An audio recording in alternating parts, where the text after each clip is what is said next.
بسم اللہ الرحمن الرحیم۔ محبت کیسے دیکھی جائے کہ کس کی محبت کتنی ہے؟ محبت کو تولا کیسے جائے؟ محبت کو ناپا کیسے جائے؟ محبت کو ناپنے کا کوئی پیمانہ نہیں ہے۔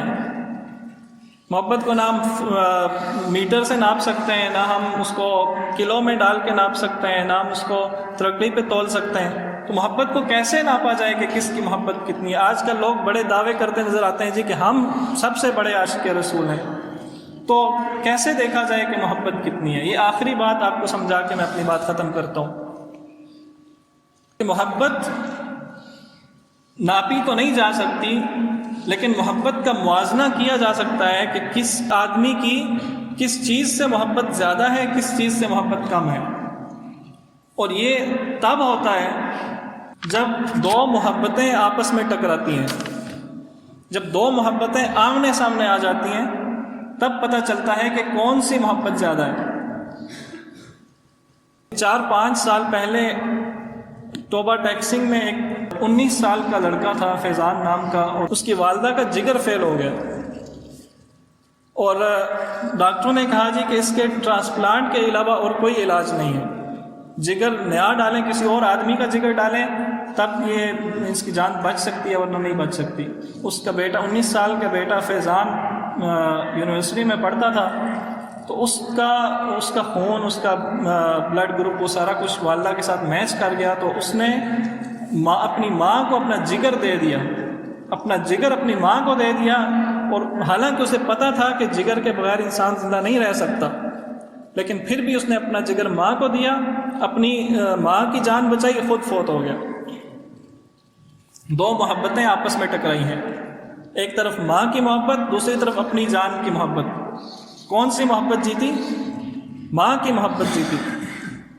انسان کے گھر میں اگر چور آ جائیں اور اس کے سر پہ بندوق رکھ کے اسے کہیں کہ جو کچھ ہے مجھے دے دو، جتنا مال رکھا ہوا ہے مجھے دے دو ورنہ تمہیں مار دوں گا، انسان کیا کرے گا؟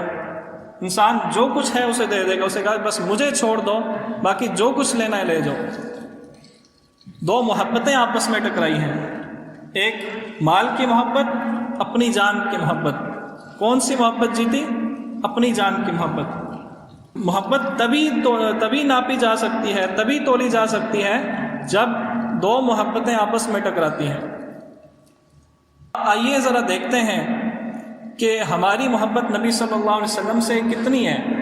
وہ آیت دوبارہ ذرا ذہن میں لائیں جو میں نے شروع میں تلاوت کی تھی، قُلْ إِن كَانَ آبَاؤُكُمْ وَأَبْنَاؤُكُمْ، تمہارے آباء و اجداد اور تمہارے بیٹے، تمہاری اولاد، کہ جہاں پہ ہمارے والدین نبی صلی اللہ علیہ وسلم کی محبت کے ساتھ ٹکراتے ہیں تو ہم کس کی مانتے ہیں؟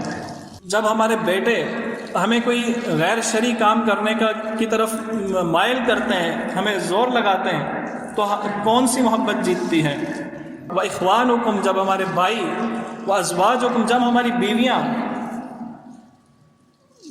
بیویاں اس کے آڑے آتی ہیں، غیر شرعی کام کرانے کے لیے زور لگاتی ہیں، ناراض ہو جاتی ہیں کہ بیٹے کی شادی میں یہ کام کرنے ہیں، تو کس کی محبت جیتتی ہے؟ وَعَشِيرَتُكُمْ، جب ہمارا قبیلہ، ہمارا کنبہ آڑے آ جاتا ہے کہ یہ رسوم و رواج پورے کرنے ورنہ خاندان میں ناک کٹ جائے گی، وہاں پہ ہمیں دیکھنا چاہیے کہ خاندان کی محبت جیتتی ہے یا نبی صلی اللہ علیہ وسلم کی محبت جیتتی ہے۔ وَأَمْوَالٌ اقْتَرَفْتُمُوهَا، تمہارے مال، تم کماتے کیسے ہو، مال کی محبت۔ تجارت تم کس طریقے سے کرتے ہو، مال کی محبت آڑے آتی ہے، تجارت آڑے آتی ہے، حلال طریقے سے کماتے ہیں یا حرام طریقے سے کماتے ہیں، اور پھر اس کو حلال طریقے سے خرچ کرتے ہیں یا حرام طریقے سے خرچ کرتے ہیں، کس کی محبت جیتتی ہے؟ یہاں پہ پتہ چلتا ہے کہ ہماری محبت نبی صلی اللہ علیہ وسلم سے زیادہ ہے یا اپنے باپ دادا سے، اپنے خاندان سے، اپنے رسوم و رواج سے اور اپنے مال سے زیادہ ہے۔ محبت یوں نہیں تولی جاتی کہ ایک آدمی ایک سائڈ پہ کھڑا ہو جائے، دوسرا دوسری سائڈ پہ، اور زور زور سے نعرے لگائیں کہ غلام ہے رسول کے غلام ہے، غلامی رسول میں موت بھی قبول ہے۔ جو زور سے نعرہ لگائے گا اس کی محبت زیادہ ہوگی۔ محبت ایسے نہیں تولی جاتی۔ محبت تو یہ ہے کہ غلامی رسول میں موت تو ٹھیک ہے، غلامی رسول میں زندگی جی کے دکھاؤ، زندگی کا ایک ایک قدم، ایک ایک لمحہ غلامی رسول میں گزار کے دکھاؤ، تب پتہ چلے کہ ہم محب رسول ہیں۔